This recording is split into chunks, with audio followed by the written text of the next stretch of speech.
नमस्कार। World news में आज की सबसे बड़ी खबर नरेंद्र मोदी के अमेरिका दौरे की। क्या इस बार भी अब की बार ट्रंप सरकार का नारा लगाएंगे हिंदुस्तान के पीएम?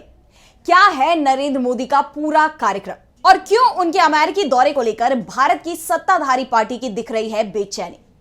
आगे बढ़ने से पहले देखते हैं हेडलाइंस। लेबनान में क्या एक के बाद एक पेजरों में हुए विस्फोट? शेख हसीना के हिंदुस्तान में शरण लेने पर बांग्लादेश क्यों है चिंतित? और चलते चलते देखेंगे पृथ्वी को लेकर हुए बड़े दावे को। अब विस्तार से बात आज की बड़ी खबर की। हिंदुस्तान के प्रधानमंत्री नरेंद्र मोदी एक बार फिर अमेरिका जा रहे हैं। नरेंद्र मोदी 21 से 23 सितंबर तक अमेरिका में रहेंगे।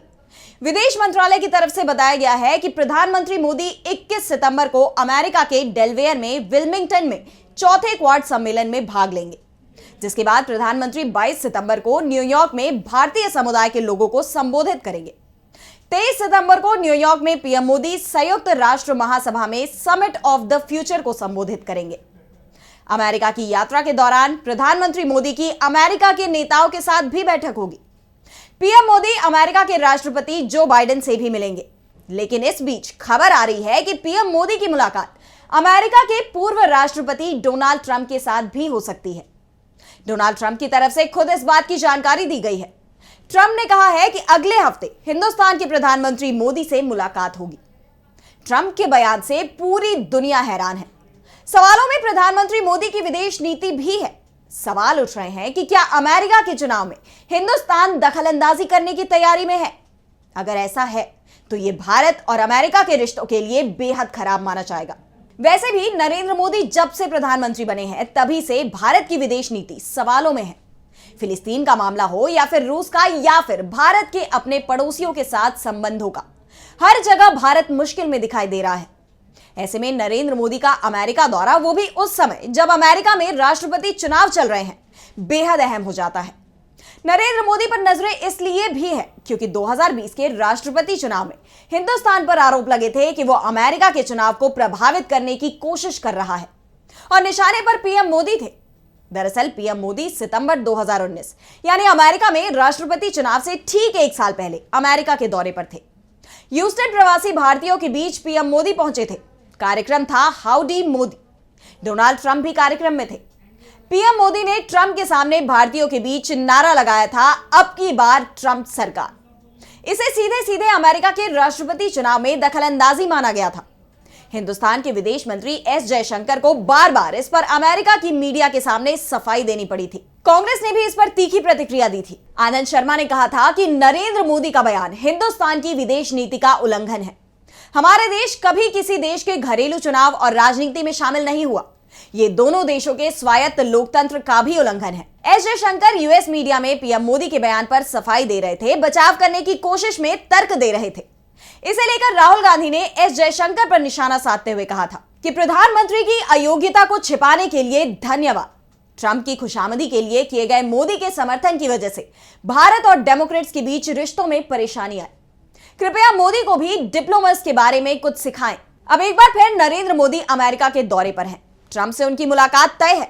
ऐसे में अमेरिका से लेकर हिंदुस्तान तक उम्मीद के साथ बेचैनी भी है। सवाल उठ रहे हैं कि क्या एक बार फिर नरेंद्र मोदी बड़ी गलती करेंगे? विदेश नीति को लेकर कहा जाता है कि हिंदुस्तान में सरकार किसी भी दल की बने, लेकिन उसकी विदेश नीति बदलती नहीं है। नरेंद्र मोदी की सरकार के लिए जरूर इस तरह की बातें दावे के साथ नहीं कही जाती हैं और इसका हिंदुस्तान को जबरदस्त नुकसान भी उठाना पड़ा है। अमेरिका चुनाव में डेमोक्रेट्स और रिपब्लिकन दोनों की नजरें पीएम मोदी के कार्यक्रम पर टिकी हुई हैं, क्योंकि अमेरिका की आबादी का 1.5% हिस्सा हिंदुस्तानी मूल का है, यानी करीब 50 लाख लोग भारतीय मूल के हैं। ऐसे में भारतीय नेताओं का बयान इस आबादी के एक हिस्से पर असर डाल सकता है और असर चुनाव के बाद के परिणामों पर भी डाल सकता है। पीएम मोदी ने 2019 में अब की बार ट्रंप सरकार कहा था। इसका असर 4 साल तक हिंदुस्तान और अमेरिका के संबंधों पर हुआ, क्योंकि ट्रंप को हार मिली थी और इस बार भी ट्रंप हारते हुए ही दिखाई दे रहे हैं। ऐसे में सवाल उठ रहे हैं कि क्या नरेंद्र मोदी ट्रंप से मुलाकात करते समय कुछ ऐसा संदेश दे सकते हैं जिसका असर अमेरिका में रहने वाले भारतीय मूल के लोगों पर दिखाई दे। वैसे ये बात तो साफ है कि मोदी के साथ अपनी मुलाकात को ट्रंप भुनाने की कोशिश जरूर करेंगे और ये कोशिशें शुरू भी कर दी गई हैं। ऐसे में राहुल गांधी का 5 साल पुराना बयान कि विदेश मंत्री एस जयशंकर नरेंद्र मोदी को डिप्लोमेसी के बारे में कुछ सिखाएं, उसका असर हुआ है। वैसे अब करीब 5 साल हो गए हैं और अब तो एस जयशंकर की डिप्लोमेसी पर ही सवाल खड़े होने लगे हैं। अमेरिका के बाद बात मिडिल ईस्ट की। गाजा में इजराइल के हमले लगातार चल रहे हैं, लेकिन इस बीच लेबनान में बड़े हमले की खबर आ रही है। लेबनान में एक साथ करीब 3000 पेजरों में धमाके हुए हैं, जिसमें 11 लोगों की जान चली गई, जबकि 3000 से ज्यादा लोग घायल हैं, जिसमें लेबनान में मौजूद ईरान के राजदूत भी शामिल हैं। हमले का शक इजराइल पर जताया जा रहा है। दरअसल जिन पेजरों में धमाके हुए हैं, ऐसे कम से कम 5000 पेजर लेबनान ने ताइवान स्थित गोल्ड अपोलो से मंगवाए थे। ऐसे में ताइवान पर यह शक है कि उसने इन पेजरों को इजराइल को भी भेजा और फिर इजराइल ने इनके सॉफ्टवेयर में सेंध लगा दी। फिलहाल पूरे मामले में इजराइल की तरफ से कोई सफाई नहीं आई है। हिजबुल्लाह ने जरूर कहा है कि वो इसका जवाब जरूर देगा। पेजर एक वायरलेस डिवाइस होता है जिसका इस्तेमाल संदेश भेजने और रिसीव करने के लिए किया जाता है। यह आमतौर पर छोटी स्क्रीन और लिमिटेड कीपैड के साथ आता है। अब बात बांग्लादेश में बदलते हालात की। 5 अगस्त को शेख हसीना ढाका छोड़कर दिल्ली पहुंची थी। उनके खिलाफ छात्रों ने बगावत कर दी थी। शेख हसीना को दिल्ली आए हुए 1 महीने से ज्यादा का समय हो गया है। इस मामले में अब बांग्लादेश ने अपनी प्रतिक्रिया दी है।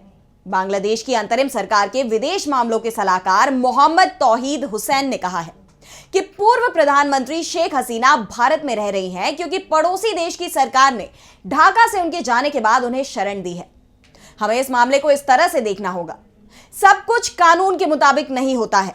हिंदुस्तान के विदेश मंत्री एस जयशंकर के हसीना के हिंदुस्तान पहुंचने पर दिए गए बयान के अलावा हमारे पास कोई जानकारी नहीं है। इस बीच बांग्लादेश में कानून और व्यवस्था की स्थिति में धीमी प्रगति के बाद अंतरिम सरकार ने बांग्लादेश सेना के कमीशन प्राप्त अधिकारियों को मजिस्ट्रेटी अधिकार दिए हैं। यह फैसला तत्काल प्रभाव से लागू होगा और अगले 2 महीने तक लागू रहेगा। और चलते चलते देखते हैं पृथ्वी के बारे में रोचक खबर को। हमारे सौर मंडल में शनि ग्रह यानी सैटर्न के छल्ले सभी को आकर्षित करते हैं, लेकिन अब एक रिसर्च में पता चला है कि जैसे छल्ले यानी रिंग शनि ग्रह पर दिखाई देते हैं, वैसी ही रिंग पृथ्वी पर भी मौजूद थी। आज हम इसे भले ही नहीं देख सकते, लेकिन पहले ये रिंग मौजूद थी। Earth and planetary science letters की रिपोर्ट में मोनाश यूनिवर्सिटी के भूविज्ञानी एंड्रयू टॉमकिंस ने दावा किया है कि मेरे सहयोगियों और मैंने यह सबूत दिया कि पृथ्वी के चारों ओर एक रिंग रहा होगा। यह हमारे ग्रह यानी पृथ्वी के इतिहास की कई समस्याओं को सुलझा सकता है। आज से 46.6 करोड़ साल पहले पृथ्वी पर बहुत सारे उल्का पिंड गिरे थे। वैज्ञानिक रूप से यह सिद्ध है क्योंकि इससे पृथ्वी पर कई गड्ढे बने हैं।